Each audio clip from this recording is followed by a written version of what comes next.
Many of my ways of coping with life in a pandemic center around being outside. Our family eats outside. We visit with friends outside. I even meet with church members outside. I rely on lots of walks outside to keep my stress at bay. But winter will come, and it will not be possible to spend as much time out of doors. What then? How are we going to manage then? My concern about the coming weeks of winter inspired me to read Helen Russell's book entitled The Year of Living Danishly.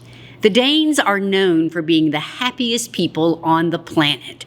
Given their brutal winters with very few daylight hours, how can this be? I decided to read the book in the hope of figuring out their secret. Perhaps the Danes are happy and can better appreciate the small things in life because they have the big things nailed down.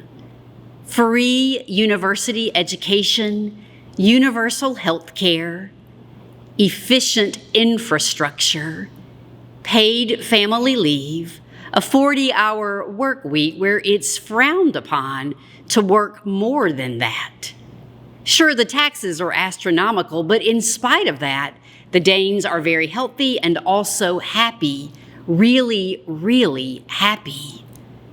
Much of their happiness has to do with their intentional focus on hygge, spelled Hygge. Hygge is a quality of coziness and comfortable conviviality that engenders a feeling of contentment and well-being.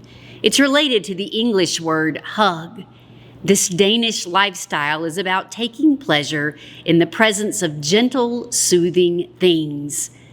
The Danes love a cup of tea, soft blankets, plush pillows, warm fireplaces, fresh-baked pastries, homemade soup, freshly brewed coffee, and cashmere socks.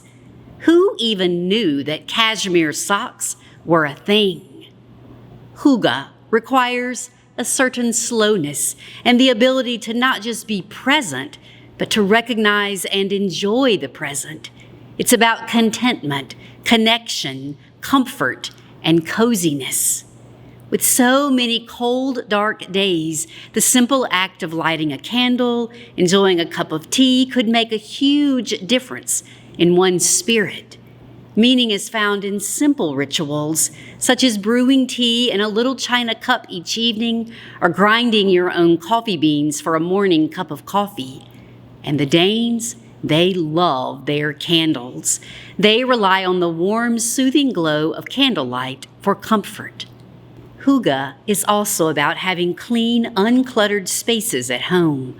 All the extra stuff gets in the way of properly practicing this Danish way of living.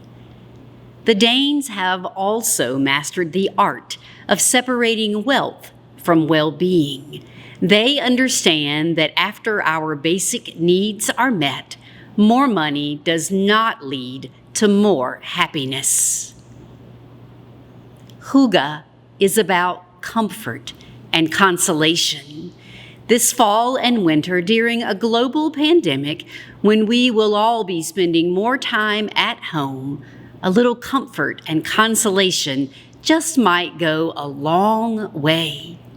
This Danish lifestyle is a practical way, a wholesome and nourishing way of creating sanctuary in the middle of very real life.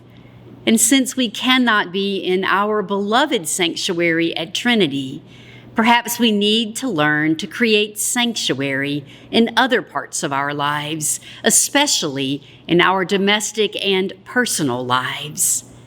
Perhaps we need more time to snuggle by the fireplace, to be wrapped in a flannel blanket, to sip tea, to bake some cookies, to read a book, to play board games, to enjoy the simple pleasures of life at home. The Old Testament prophet Isaiah is certainly on board with this concept of contentment, connection, coziness, and comfort. In Isaiah chapter 40, verse 1, God says, "Comfort, comfort my people."